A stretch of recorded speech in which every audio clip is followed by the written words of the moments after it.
A bowler who might have bowled the ball of the tournament.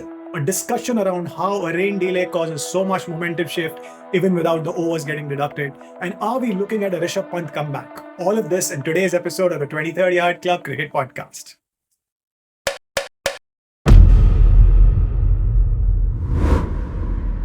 Mumbai won the 2008-9 Ranji Trophy season by beating Uttar Pradesh by 243 runs in the final. But other than that, that match also became famous for Sachin Tendulkar getting dismissed for a duck.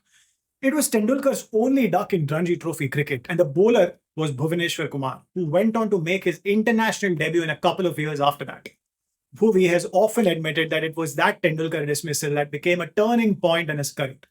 Now, we do not know if Prince Yadav will say something similar in the years to come. But as things go with respect to people noticing a bowler, his dismissal of Virat Kohli would have made an impact in the minds of the fans, the experts, but most importantly, on selectors as well. Whoa. Yadav, who was retained by Lucknow Super Giants before the 2026 IPL auction, has had a stellar season with the ball even before this, even before the 3 for 33 from 4 overs that he picked up last night. And he had also held the purple cap during the season once before. Yesterday, that 3-wicket haul took him to 16 scalps for the season, just one behind Bhuvi and Anshul Kamboj, who both are at the top of the bowling list.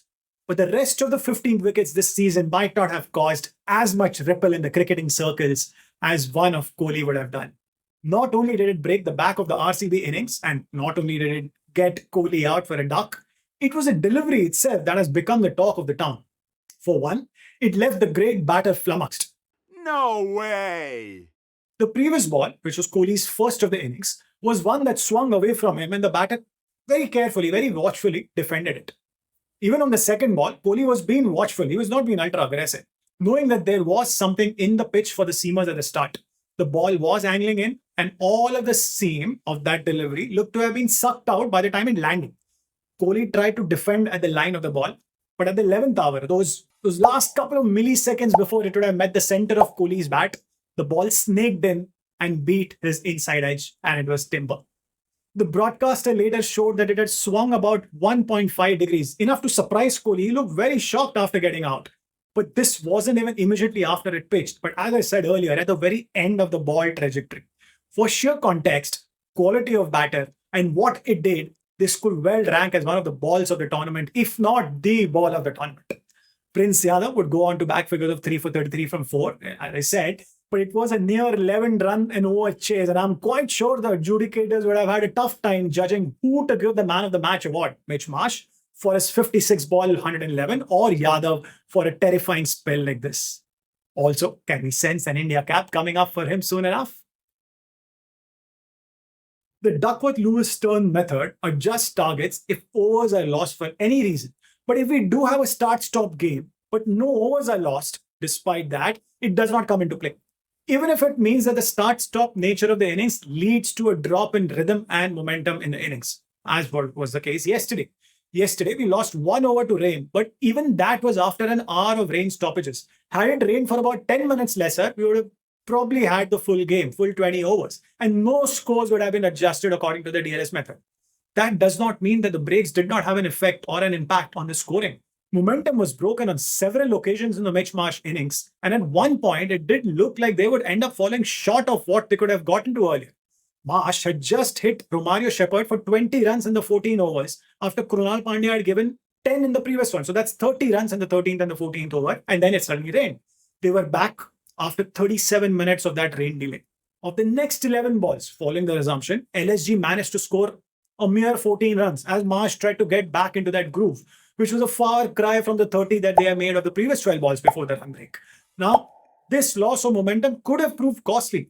Yesterday, though, LSG was saved by Rishabh Pant, who was probably at his attacking best this IPL. Pant has not had a great IPL, neither with the bat nor as a captain. You can see him talk at the post-match interviews, and it's been a struggle. And while you expect professionals to do their job, a part of me has also felt for him during those interviews, having almost felt like telling the commentator to let him go. It doesn't seem like he has much to say after having lost another game. Game after game, Pant has walked into these chats 6 times in a row that they have lost, and the shoulders have dropped an inch every time. So much so that at the toss yesterday, Pant alluded to the team now looking to figure things out for the next season. While technically LSG is still very much in with a mathematical chance to make it to the playoffs. He said, most of the time, the talk within the dressing room is about clarity, and there are a few changes in the batting order as well that we've made. So hopefully we can figure out and take it for the next season. Pant looked like he had given up on the current season as far as the race for qualification is concerned. And that can happen, when you have lost so many matches or all but out of the tournament. But typically, captains don't talk about it openly and don't answer in a way that points to that. The other aspect is Pant's choppy batting itself, which also has looked out of rhythm. Other than a match-winning innings right at the start against Hyderabad, Pant has barely done much. And for a player who is not just looking to win matches for his team as a captain, but also wanting to perform as well as some of the other India keeper batters who have, leapfrogged him in the India T20 setup, this has been a letdown of a season. Yesterday, Pant can take heart from the fact that other than Marsh's match-winning and obviously the man of the match-winning innings, it was his cameo at the end that turned that dwindling momentum back in favor of LSG again. As I said earlier, following the third rain break, it looked like LSG's innings was going nowhere. Marsh had gotten out of the first ball of the 17th over and Pant walked out to bat with 17 balls to go. He was facing Josh Hazlewood, the same bowler who had broken Pant's arm, almost broken Pant's arm, retired him hurt in the previous LSG versus RCB fixture. Pant tried to take on Hazlewood the first ball, missed. But he wouldn't miss too many of the next 9 balls that he faced in the innings, hitting 4 fours and 2 sixes to score 32 runs of them. Hazlewood in that over would concede 18 runs of those remaining 4 balls, and LSG, who looked like they would end up falling short of 200 in their stipulated 19 overs, were propelled to 209.